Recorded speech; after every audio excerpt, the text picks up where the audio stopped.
To Nyeri County, where we touch base with our reporter Clement Masombo. We'll be talking to Nyeri Town Member of Parliament on reactions on what has happened in the country since Wednesday, the man of the demonstrations called by Azimio la Umoja One Kenya coalition. Also, he will be touching on the reactions by former President Uhuru Kenyatta. Clement Masombo, what do you have for us?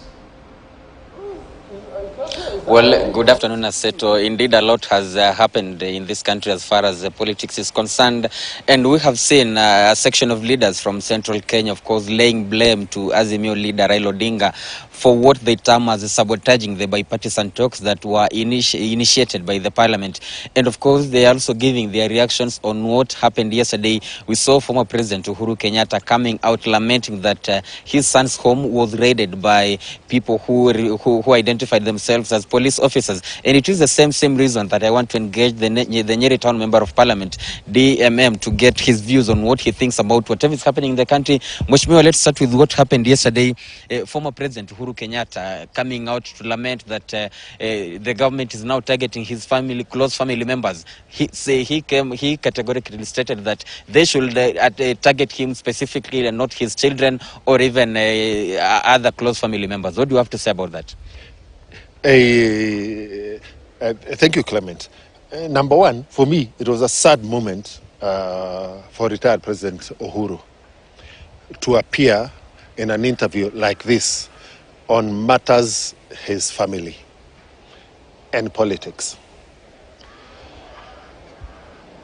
It is my considered opinion that retired President Uhuru has the answer to all these things that are happening in the space of his family squarely lie in his hands. And this is my argument. So President Uhuru comes and says in Karen, there was a vehicle with a Sudanese number plates. In a high-end estate like Karen, where the children of the former president are living, there are no CCTVs anywhere that could have captured these kind of things.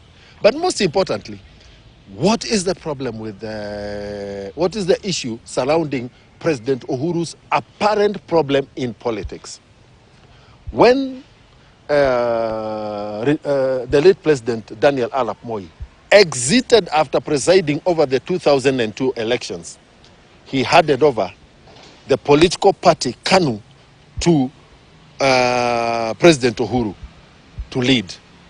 10 years later, in 2012, after Mwai Kibaki had presided over his 10 years and he was going home, he did not even bother to want to know who took over PNU.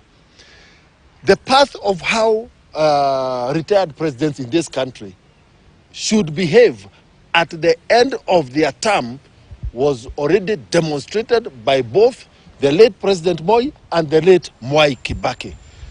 President Uhuru should quietly have called whoever it is that he wanted to hand over the leadership of Jubilee into, like the late President Moi did, calling him to Kabalak and handing him over the mantle of leading KANU.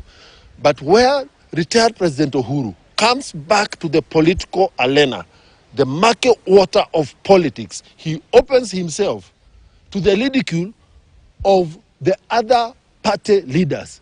Why would President Uhuru want to compare himself with Mpuru Aburu, Mheshimiwa, who leads NOPEU? Why would the president want to come in the league of Mwangi wa Iria with his Usawa party? Why would retired President Uhuru want to come in the league of Martha Karua and NAK Kenya? Why would retired President Uhuru want to come in the league of Peter Munya of PNU or Eugene Wamarwa? All people who served in his cabinet. The president, retired President Uhuru, has listened to the highest office in this land. In politics, there is nothing else remaining for President Uhuru to achieve in this country. I want to speak to the retired President Uhuru for the first time.